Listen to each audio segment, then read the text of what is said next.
For centuries, humanity has marveled at the mysteries of the universe, the depths of the oceans, the intricacies of life, and the secrets hidden in nature's smallest creations. In an age of advanced science and technology, we're constantly uncovering astonishing truths about our world. But what if I told you that many of these scientific wonders were already mentioned in a 1,400-year-old text? Today, we explore how the Qur'an, a book of divine revelation, contains insights that align with what modern science is just now beginning to understand. From the miracles of honey to the mysteries of our creation, this journey through the verses of the Qur'an will leave you with a sense of awe and reflection. Have you ever found yourself staring up at the sky, gazing into the vast expanse above, and wondering about the nature of the universe? For most of human history, the night sky has been a source of mystery and awe. Ancient civilizations developed myths and stories to explain what they saw above them, constructing elaborate tales of gods, stars, and celestial events. The idea that the universe was static, unchanging, and eternal dominated much of human thought. It wasn't until relatively recently, in the early 20th century, that scientists like Edwin Hubble discovered something that would change the entire field of cosmology. The universe is expanding. This groundbreaking revelation shook the foundations of our understanding of the cosmos. The discovery of the expanding universe provided the first empirical support for what we now call the Big Bang theory, suggesting that the universe began from a single point of infinite density and has been expanding ever since. Now, what if I told you that this concept of an expanding universe was mentioned more than 1,400 years ago in the Qur'an? This might seem surprising, even unbelievable, but let's delve into what the Qur'an actually says. In Surah Ad-Dhariyat, it is stated, "And the heaven we constructed with strength, and indeed we are its expander." This single verse contains layers of meaning that we can explore. First, let's consider the term constructed with strength. This phrase suggests that the universe was created in a robust, stable manner. The mention of construction implies not just a sudden appearance, but a deliberate act of creation, a concept that aligns with the modern understanding of the universe's origin from the Big Bang, an event that set the fabric of space-time into motion, creating everything we see around us. The second part of the verse, "We are its expander," directly refers to the ongoing expansion of the universe. When this verse was revealed, humanity had no way of observing the cosmos in the way we can today. Telescopes, satellites, and the tools of modern astronomy were millennia away. For the people living in the Arabian Peninsula during the 7th century, the sky was seen as a vast, static dome stretched above the earth. The idea that it could be expanding was entirely beyond the scope of human knowledge at that time. Yet, the Qur'an articulated this concept with striking clarity. Modern science has now confirmed that the universe is indeed expanding. Through observations of distant galaxies, scientists have found that the farther away a galaxy is, the faster it is moving away from us. This phenomenon, known as the redshift, occurs because the wavelengths of light stretch as the universe expands, shifting the light from these galaxies towards the red end of the spectrum. This discovery was a crucial piece of evidence for the Big Bang theory, which posits that the universe originated from an incredibly dense and hot state and has been expanding ever since. What's remarkable is that the Qur'an, in a verse revealed more than 1,000 years prior, encapsulates this concept in a way that aligns with our current scientific understanding. Even more intriguing is that this idea of cosmic expansion isn't just a single occurrence in the Qur'an. In Surah Ar-Ra'd, it states, "Allah is He who raised the heavens without any pillars that you can see." Here, the imagery used is one of a sky raised without visible support, an image that can evoke the idea of the universe's vastness and the unseen forces at work. The idea of raising the heavens suggests a dynamic process rather than a static one. Furthermore, in Surah Al-Hijr, it says, "And the heaven, we built it with might, and indeed, we are its expanders." This repetition of the concept of an expanding heaven further emphasizes the Qur'an's consistency on this topic. These references to the cosmos in the Qur'an invite reflection.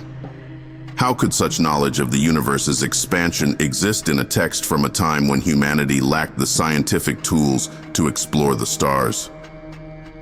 The Qur'an's mention of an expanding heaven encourages us to ponder the nature of creation, the vastness of the cosmos, and our place within it. For many, these verses serve as a sign of the divine origin of the Qur'an, suggesting that its knowledge extends beyond the limits of human understanding of the time. The discovery of the universe's expansion in the 20th century did not contradict the Qur'an's message, but rather complemented and enriched it, providing a bridge between faith and science. Turning our attention now to another profound topic mentioned in the Qur'an, we delve into the subject of human embryonic development. In today's world, the field of embryology is a complex science, relying on advanced technology like microscopes and imaging techniques to observe the stages of development inside the womb. Modern embryologists have spent decades studying how a single fertilized egg transforms into a fully developed human being. However, if we look at the Qur'an, we find a remarkably detailed description of these stages, long before this field of science even existed. In Surah Al-Mu'minun, it states, "Then we made the sperm drop into a clinging clot, and we made the clot into a lump of flesh, and we made from the lump bones, and we covered the bones with flesh." This passage outlines the stages of embryonic development in a sequence that aligns with what modern science has discovered. Let's break this down step by step. The first part, "We made the sperm drop into a clinging clot," accurately describes the early stage of pregnancy. Modern embryology confirms that after fertilization, the embryo implants itself into the uterine wall, resembling a clinging or attaching entity. This clinging to the wall of the uterus is critical for the embryo's nourishment and growth. The description here mirrors what we know today about the blastocyst's implantation process. Moving to the next part, "And we made the clot into a lump of flesh." We see another striking correlation with modern science. After implantation, the embryo goes through a stage where it becomes a mass of cells, eventually forming tissues and organs. During this phase, the embryo appears as an unformed lump, just as the Quran describes it. In this stage, known as the somite stage, the embryo has the beginnings of a structure but lacks the full formation of limbs and organs. The verse then continues, "And we made from the lump bones, and we covered the bones with flesh." Modern embryology shows that the development of the skeletal system occurs before the formation of muscles. Initially, the bones of the fetus form, followed by the growth of flesh around them. This order of development matches the Quranic description, which mentions bones first, followed by the covering of flesh.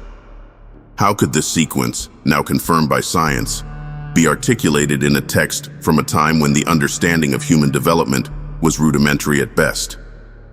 The Quran's references to embryology do not stop here. In Surah Al-Hajj, it says, "O mankind, if you should be in doubt about the resurrection, then consider that we created you from dust, then from a sperm drop, then from a clinging clot, and then from a lump formed and unformed." This verse not only echoes the stages of development, but also introduces the idea of formed and unformed, which can be seen as a reference to the early differentiation of cells in the embryo. In the early stages, cells begin to specialize, forming different tissues and organs, some of which are fully developed while others are still in the process of forming. The use of both formed and unformed in this context mirrors the complexities of embryonic development as understood in modern science. Another remarkable reference appears in Surah As-Sajda. "Then he made his posterity out of the extract of a liquid disdained." This mention of a liquid disdained aligns with the biological understanding of reproductive fluids. Today, we know that it is through the mingling of male and female gametes that conception occurs. The specificity and accuracy of these descriptions, given the knowledge of the 7th century, continue to captivate both believers and scholars. The Qur'an's portrayal of embryonic development doesn't just provide a scientific perspective. It also invites deeper reflection on the nature of life. It prompts questions about the intricate processes that occur within the human body, processes that were hidden from human eyes until the development of microscopes and imaging technology. How could such a detailed and sequential account of embryonic development exist in a book revealed over a millennium ago? Many interpret these verses as signs of a higher knowledge, suggesting that the Qur'an's wisdom extends beyond the limitations of human discovery at the time. Furthermore, the Qur'an doesn't only reference the physical aspects of human development. It also addresses the spiritual and existential dimensions. In Surah Al-Insan, it states, "Has there not come upon man a period of time when he was not a thing, even mentioned? Indeed, we created man from a sperm drop mixture that we may try him, and we made him hear and see." This verse not only speaks to the physical creation of human beings, but also touches upon the purpose of life, the notion that humans are created to be tested and given faculties of perception. The Qur'an's descriptions of human development, from the earliest stages of existence to the complexity of human faculties, serve as a profound reminder of the intricacy and wonder of creation. The way it aligns with modern scientific knowledge invites us to consider the deeper meanings behind these verses. The specificity with which the Qur'an describes embryology raises questions about its source, leaving many to reflect on the possibility of a divine origin that transcends human understanding of that era. Consider the cycle of water on Earth. It is an essential process that sustains life, yet it is often taken for granted in our daily lives. Water evaporates from oceans, rivers, and lakes, condenses in the atmosphere to form clouds, and then falls back to Earth as rain, replenishing the land and all living things. This continuous cycle is one of the most vital natural processes on our planet. For much of human history, the intricacies of the water cycle were not fully understood. While early societies recognized the importance of rainfall and the role of rivers in agriculture and daily life, the detailed mechanism of how water moved through various phases was beyond their grasp. It wasn't until modern science, with its advancements in meteorology and hydrology, that humanity came to comprehend the full picture of this cycle. However, if we turn to the Qur'an, we find an astonishingly detailed description of the water cycle, long before it was scientifically understood. In Surah Az-Zumar, the Qur'an says, "Do you not see that Allah sends down water from the sky and makes it flow as springs and rivers in the earth?" This verse captures the essence of the water cycle by mentioning rain descending from the sky, forming springs and rivers on the earth. Here, the process begins with the precipitation of water from the sky, a crucial step in the hydrological cycle. The rainwater then permeates the soil, collecting in underground aquifers, which eventually emerge as springs. This portrayal resonates with our current understanding of how water moves through the environment. The Qur'an goes even further in its explanation. In Surah An-Nur it states, "Do you not see that Allah drives clouds? Then He brings them together. Then He makes them into a mass, and you see the rain emerge from within it?" This verse outlines a sequence that aligns remarkably with meteorological processes. Modern science explains that clouds form when water vapor in the air cools and condenses around particles, creating droplets that coalesce to form clouds. These clouds then merge into larger formations, becoming heavy with moisture until rain falls. The Qur'an describes this entire process in clear and simple terms, emphasizing the gathering and merging of clouds, followed by the emergence of rain. Furthermore, in Surah Ar-Rum, it is mentioned, "And it is He who sends the winds as good tidings before His mercy, and we send down from the sky pure water." This verse provides a clue about the role of winds in the water cycle. Scientists now understand that winds play a vital part in transporting moisture-laden air across vast distances. Winds drive the formation and movement of clouds, carrying water vapor from oceans to inland areas, where it condenses and falls as rain. The Qur'an's reference to winds as harbingers of rain reflects this scientific reality. At the time of the Quran's revelation, people knew that winds often preceded rainfall. But the deeper meteorological mechanics of how winds facilitate cloud formation and rain were not yet known. Another reference to the water cycle is found in Surah Al-Mu'minun. And we sent down water from the sky in measure, and we settled it in the earth, and indeed, we are able to take it away. This verse not only describes the controlled nature of rainfall, but also hints at the storage of water within the earth. Today, we understand that water that falls as rain is absorbed into the soil, where it can replenish underground aquifers. These aquifers serve as natural reservoirs, storing water that can be accessed through wells and springs.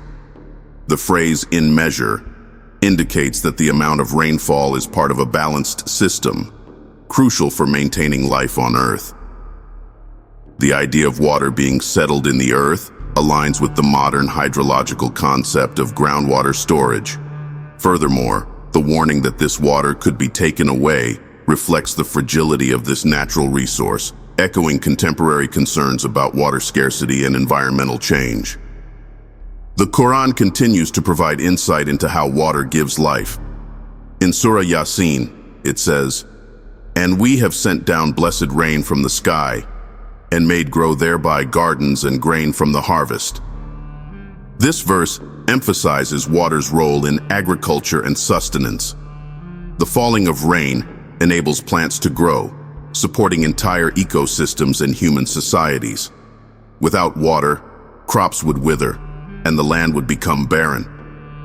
The Quran's portrayal of rain as a blessing underscores the dependence of life on this precious resource.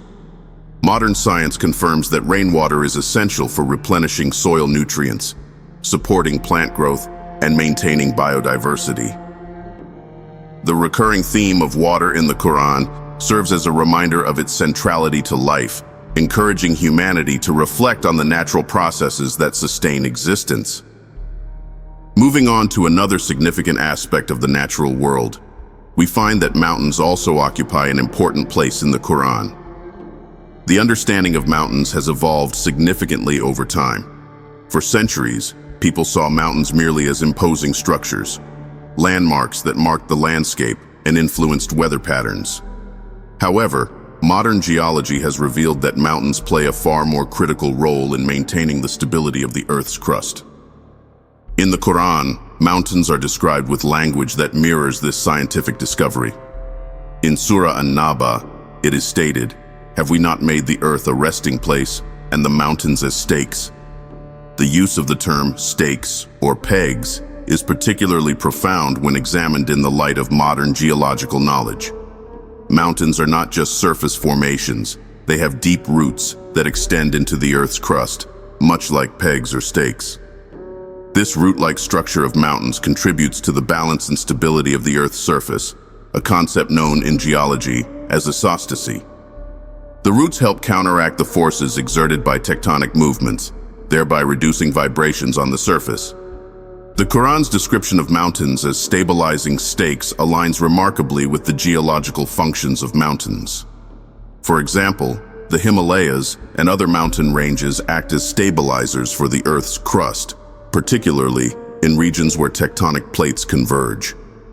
This was not known to humanity at the time the Quran was revealed, as the study of geology and tectonics only developed in recent centuries. The reference in the Quran to mountains as playing a stabilizing role is therefore both intriguing and significant. Further, in Surah An-Nahl it is mentioned, "And he has cast into the earth firmly set mountains, lest it shift with you." This verse reinforces the idea that mountains help stabilize the earth's crust, preventing it from shifting excessively. Scientists now understand that tectonic activity beneath the Earth's surface can cause significant shifts and vibrations. Mountains, with their deep roots, act to mitigate some of these effects, providing a form of balance. The analogy of mountains being cast into the earth suggests a deliberate placement, as if they were anchored to provide support. This imagery resonates with the geological role of mountains in maintaining the equilibrium of the Earth's surface. In another verse, Surah Al-Anbiya, it states, And we placed within the earth firmly set mountains, lest it should shift with them, and we made therein mountain passes as roads that they might be guided. Not only does this verse acknowledge the stabilizing function of mountains, but it also points out their role in creating natural pathways and routes. Mountain passes have historically been vital for human travel and migration, allowing people to cross otherwise impassable terrain. The combination of the mountains' stabilizing function and their contribution to human mobility illustrates the interconnectedness of natural features and human life. The Qur'an's multifaceted portrayal of mountains invites us to consider both their geological and practical significance in our world. Let's now turn our attention to the vast oceans, another natural marvel referenced in the Qur'an with striking accuracy. For most of human history, the depths of the oceans remained an uncharted mystery. The oceans were seen as powerful, unpredictable forces with their deep waters shrouded in darkness. Only in recent decades, with the advancement of underwater exploration technology, have scientists begun to understand the complex dynamics of ocean currents, internal waves, and the ecosystems that thrive in the abyssal depths. Yet, the Quran contains verses that describe the deep sea in a way that resonates with our modern scientific findings.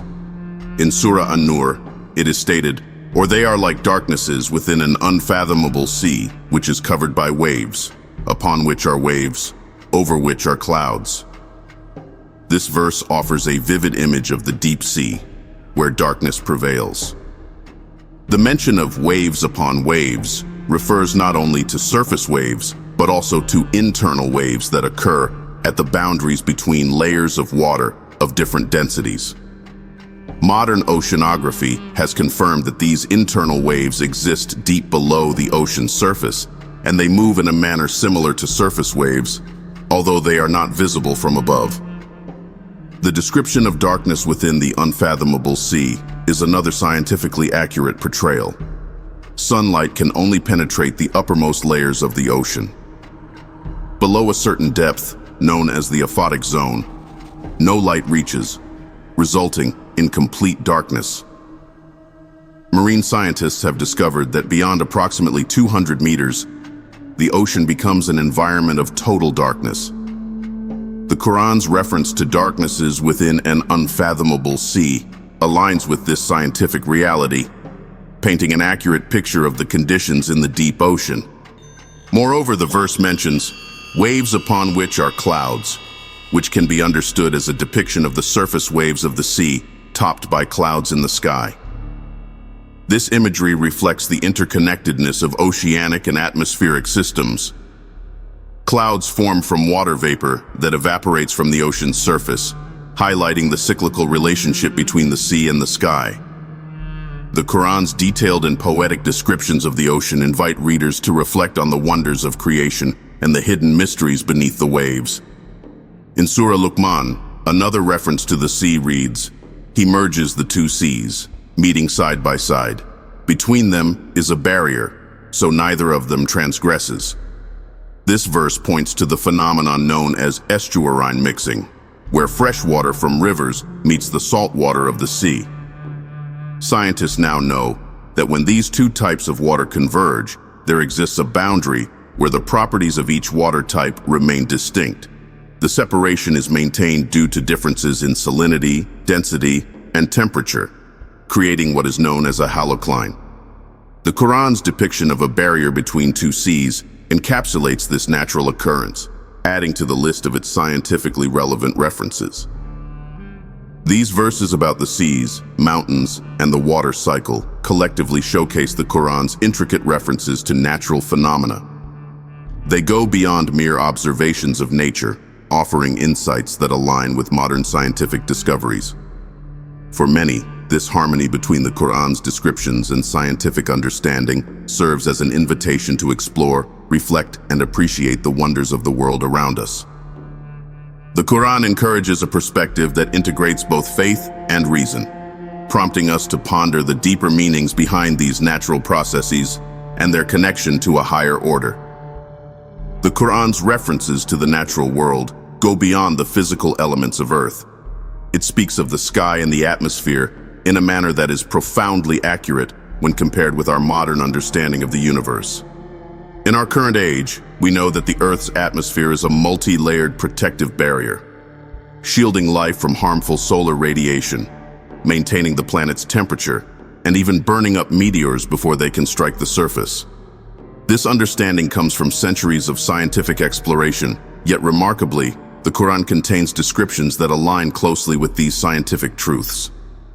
In Surah Al-Anbiya, it says, "And we made the sky a protected ceiling, but they turn away from its signs." The imagery of the sky as a protected ceiling is strikingly similar to what we now know about the atmosphere's functions. The atmosphere is composed of several layers, including the troposphere, stratosphere, mesosphere, thermosphere, and exosphere. Each of these layers plays a role in shielding the Earth. For example, the stratosphere contains the ozone layer, which absorbs and scatters ultraviolet radiation, protecting living organisms from its harmful effects. The mesosphere burns up most meteors and space debris that enter the Earth's atmosphere, preventing them from impacting the surface. The reference in the Quran to the sky as a protective canopy also resonates with the concept of climate regulation. Without the greenhouse gases in the atmosphere trapping heat, the Earth's temperature would fluctuate drastically, making it impossible for life to thrive. This regulated climate, made possible by the atmospheric layers, is indeed like a protected ceiling, creating a habitable environment for all forms of life. It is fascinating that the Quran used such an apt metaphor, protected ceiling, to describe the sky's role, especially considering that this level of knowledge about the atmosphere's functions was far beyond the scientific understanding of the 7th century.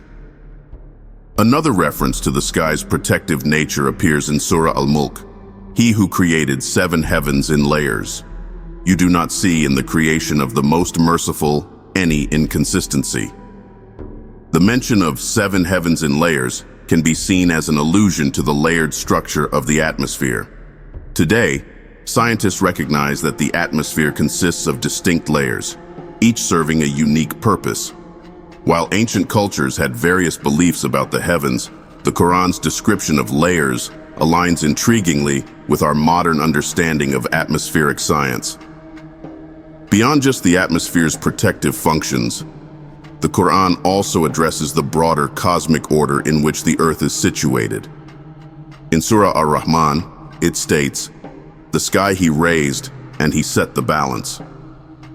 This verse evokes the image of a cosmos in balance, governed by physical laws that ensure the stability of celestial bodies. Modern astrophysics tells us that the universe operates under a delicate balance of gravitational forces, nuclear fusion, electromagnetic interactions, and other forces that maintain the harmony of the cosmos. Without this precise balance, galaxies would not form, stars would not burn, and life would be impossible. The Quran's reference to the sky and balance reflects this scientific reality, suggesting an inherent order in the creation of the universe. The Quran's portrayal of iron is another fascinating example of its engagement with scientific knowledge. Iron, as an element, has a unique place in the natural world and human history. It forms the core of the Earth's structure and is essential in countless biological and technological processes. The Quran addresses the significance of iron in Surah Al-Hadid, stating, "And we sent down iron, in which is strong material, as well as many benefits for mankind." The phrase "sent down" is particularly notable. Today, scientists understand that iron is not originally from the Earth, but comes from the remnants of supernova explosions. In the fiery cores of massive stars, nuclear fusion produces heavy elements, including iron. When these stars explode in supernovae, they scatter iron into space, which eventually becomes part of planets and other celestial bodies. The idea of iron being sent down aligns remarkably with its extraterrestrial origins. During the early formation of the solar system, meteoric material containing iron struck the young Earth, contributing to its iron-rich core. This process is essential not just for Earth's structure, but also for the magnetic field generated by the movement of molten iron in the core, which protects the planet from harmful solar radiation. The Qur'an's mention of iron's strong material also reflects its physical properties.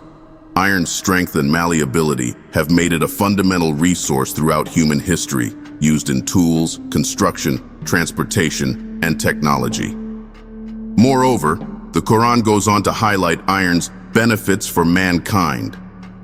This reference is particularly relevant when we consider how central iron has been to the development of human civilization. The discovery of iron smelting led to the Iron Age, a transformative period in human history that allowed societies to develop stronger tools, weapons, and structures. In modern times, iron continues to be a cornerstone of industry and technology. From the steel used in building skyscrapers to the iron in our blood that carries oxygen to our cells, this element is integral to both human life and society. The Qur'an's comprehensive mention of iron's origins and significance suggests a profound awareness of its role in the natural world and human advancement. The Qur'an's engagement with the natural elements extends to the origins of life itself. In several places, the Qur'an speaks about the creation of living beings from water, which aligns with modern biological understanding. In Surah An-Nur, it is stated, "And Allah has created every living creature from water." This succinct statement mirrors a fundamental fact of biology. Water is the essential medium for life. Today, scientists recognize that water constitutes a significant portion of all living cells, facilitating the biochemical reactions necessary for life. The human body, for example, is made up of approximately 60% water. Water's unique properties, its solvent capacity, surface tension, and ability to regulate temperature, make it indispensable for living organisms. It serves as the medium in which cellular processes occur, allowing for the transport of nutrients, the removal of waste, and the regulation of chemical reactions. The Qur'an's reference to water as the origin of life predates the scientific discovery of cells and the role water plays in sustaining life. How could such knowledge have been articulated so precisely in the 7th century? Furthermore, the Qur'an speaks about the diversity of life created from water in Surah Al-Anbiya. "And we made from water every living thing. Then will they not believe?" This verse not only points to water's role in life's creation, but also calls for reflection on the variety of life forms that emerge from this basic element. Modern biology has discovered that water is present in every living organism, from the smallest microorganisms to the largest mammals. It serves as the foundation for ecosystems, supporting an immense diversity of plants, animals, and microorganisms. The Qur'an's reference to water as the source of all life reflects an understanding of the interconnectedness of living systems. In addition to the role of water in the origin of life, the Qur'an addresses the complex processes that sustain it. In Surah Al-Mu'minun, it states, "And we created every living thing from water, so will they not then believe?" This verse not only reiterates water's importance, but also challenges the reader to contemplate the miraculous nature of creation. Modern science confirms that water is necessary for all known life forms. It participates in countless biochemical processes, including photosynthesis in plants, cellular respiration in animals, and the regulation of climate systems on a global scale. Beyond just the physical aspects of water and life, the Qur'an also speaks to the spiritual and existential dimensions of creation. In Surah Al-Furqan, it mentions, "It is He who created from water a human being and made him a relative by lineage and marriage. And your Lord is competent concerning creation." Here, the verse reflects on not only the biological origin of human beings from water, but also the complex social structures that arise from human relationships. The Qur'an connects the physical creation of life with the broader tapestry of human existence, emphasizing both the natural and social aspects of life. The Qur'an's references to iron, water, the sky, and the origins of life invite readers to ponder the marvels of creation. They go beyond simple observations, engaging with scientific realities in ways that provoke thought and reflection. How could such detailed knowledge of natural phenomena, cosmic events, and life's building blocks have been contained in a text revealed over 1,000 years ago? For many, these verses are seen as evidence of the Qur'an's divine origin, offering insights that transcend the limits of human knowledge at the time. As science continues to explore and uncover the mysteries of the universe, these verses in the Qur'an serve as an enduring source of inspiration. They encourage humanity to seek knowledge, to reflect on the natural world, and to appreciate the intricate balance that sustains life. The Qur'an's portrayal of the natural world, with its harmony between spiritual and scientific elements, invites us to bridge the gap between faith and reason. In doing so, it calls us to recognize the signs embedded in creation and to reflect on the wisdom that governs the universe. The recurring themes of protection, balance, strength, and water emphasize not only the physical realities of our world, but also the deeper interconnectedness of all things, prompting us to contemplate the mysteries of existence.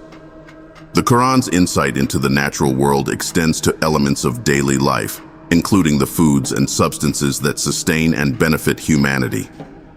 Among these, honey and the role of bees are mentioned in a way that aligns closely with modern scientific understanding. For centuries, honey has been recognized for its nutritional value and healing properties.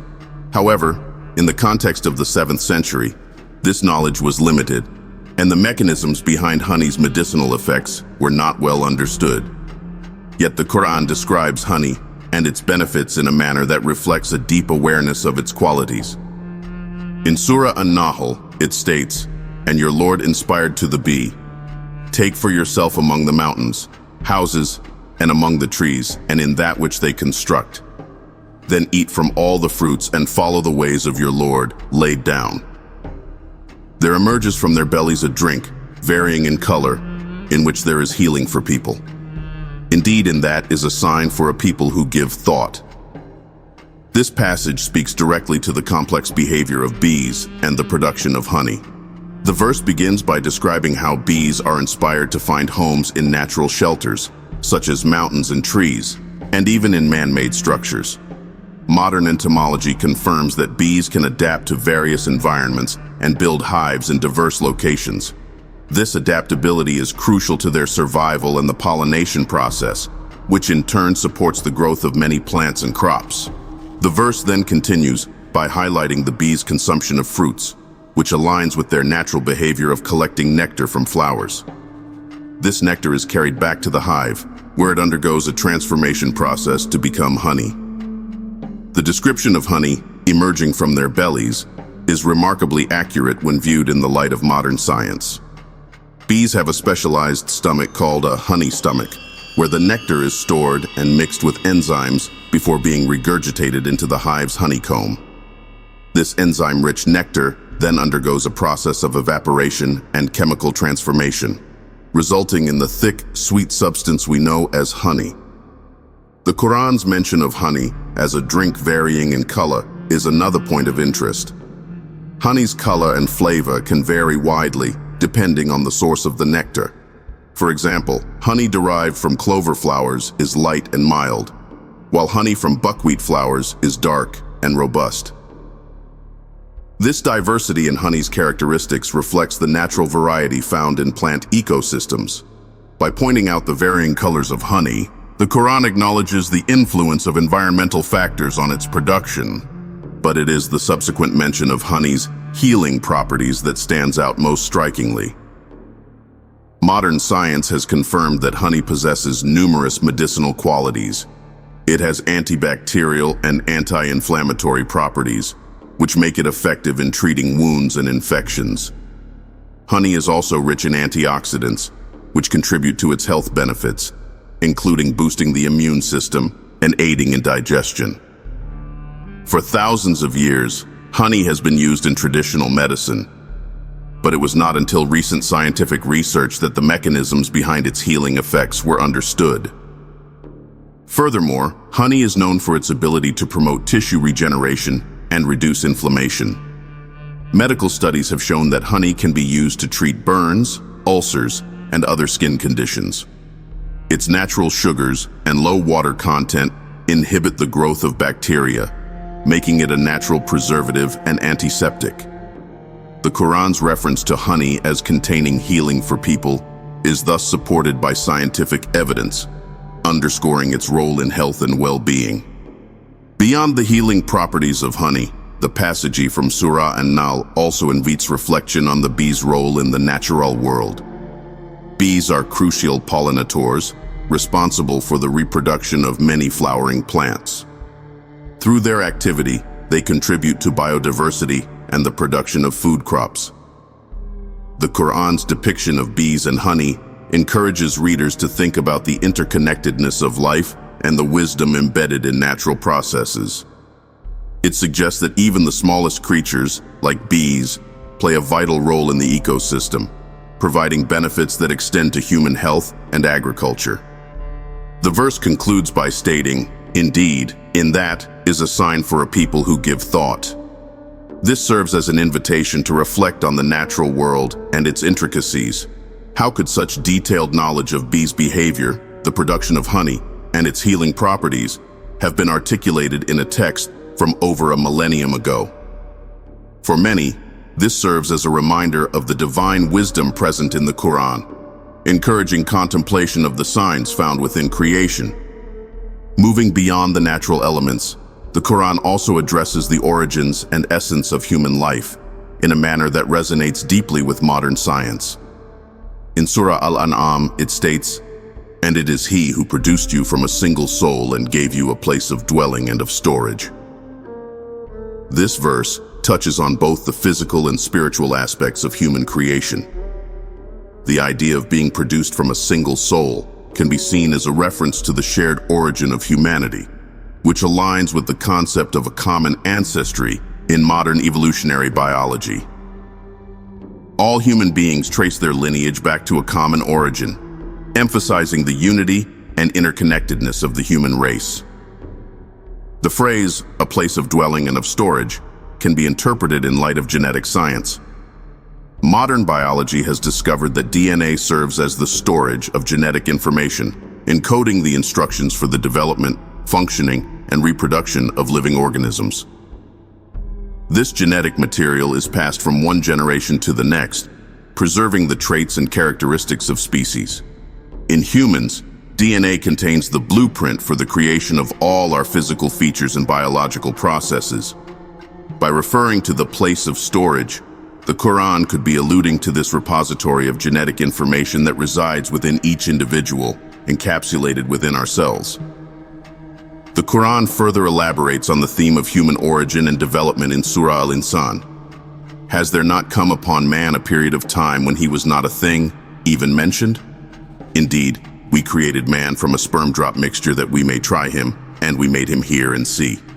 This verse draws attention to the humble beginnings of human life, originating from a sperm drop mixture. Modern embryology confirms that human life begins with the fusion of a sperm cell from the male and an egg cell from the female. This fusion results in a zygote, which then undergoes a complex process of development, eventually forming a fully developed human being.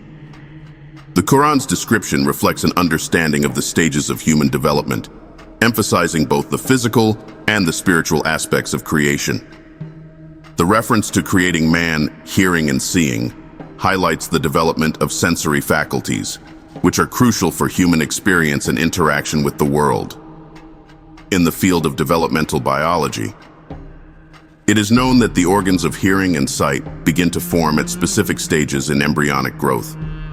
The Quran's mention of these faculties serves as a reminder of the intricate processes involved in human creation, processes that science continues to explore and unravel. Another significant reference to human creation is found in Surah Al-Hajj, where it states, "O mankind, if you are in doubt about the resurrection, then consider that we created you from dust, then from a sperm drop, then from a clinging clot, and then from a lump, formed and unformed." This passage outlines a series of stages that correspond to our modern understanding of embryonic development. The journey begins with dust, symbolizing the basic elements that make up the human body. elements found in the earth. Next, it moves to the sperm drop, indicating the fertilization process, followed by the clinging clot, which aligns with the early stages of implantation in the uterine wall. The reference to a lump, formed and unformed, captures the subsequent phases of embryonic development, where cells differentiate and organs begin to take shape. The Qur'an's vivid depiction of these stages, coupled with its call to consider these processes, invites a deeper reflection on the miracle of life. How can a simple sperm drop evolve into a complex being with hearing, sight, intellect, and emotions? For many, these verses underscore the divine nature of creation, suggesting that the intricate design and order in the universe point to a higher wisdom. The passage from Surah Al-Hajj also touches upon the theme of resurrection, using the process of human creation as an analogy. By reminding humanity of its humble origins and the complex journey from a simple substance to a fully developed individual, the Quran draws a parallel to the concept of life after death. It suggests that just as humans were brought into existence from seemingly insignificant origins, so too can they be resurrected after death. This notion resonates with the philosophical and existential inquiries about the nature of life, death, and what lies beyond. The Quran addresses not just the physical aspects of human creation, but also the social and relational dimensions. In Surah Al-Furqan, it states, "It is He who created from water a human being and made him a relative by lineage and marriage. And your Lord is competent concerning creation." This verse reflects on the origins of human life from water, a theme echoed throughout the Quran, and extends it to the establishment of familial and social bonds. By mentioning lineage and marriage, the Quran acknowledges the complex social structures that arise from human relationships. It highlights the interconnectedness of individuals through blood relations and marital ties, which form the foundation of communities and societies. The Quran's references to creation, human development, and social organization encourage readers to consider the broader tapestry of life. They point to a reality in which the physical, spiritual, and social dimensions are interwoven, each playing a role in the human experience. The detailed knowledge contained within these verses, from the properties of honey to the process of human development, invites a profound reflection on the nature of existence. How could such comprehensive and accurate information be present in a text from an era when much of this knowledge was beyond human understanding? For many, these verses serve as signs of the Quran's divine origin, offering insights that continue to inspire thought and inquiry in the pursuit of knowledge. The natural world around us, with all its complexity and beauty, is filled with signs that point to a deeper wisdom and harmony in creation. The verses of the Quran, with their profound reflections on the universe, life, and our existence, invite us not just to observe, but to truly ponder and appreciate these wonders. How could such intricate details about honey, mountains, oceans, and human life have been known so many centuries ago? Perhaps these revelations were meant to guide us, to remind us of the greater truths that bind science and faith together. As we continue to explore the mysteries of the universe, may we also open our hearts and minds to the timeless wisdom that surrounds us. For in every drop of water, in every breath of wind, and in every word of revelation, there are signs for those who reflect. Until next time, may your journey of discovery be filled with wonder and insight. Subscribe for more insights. Share your thoughts and reflections in the comments below.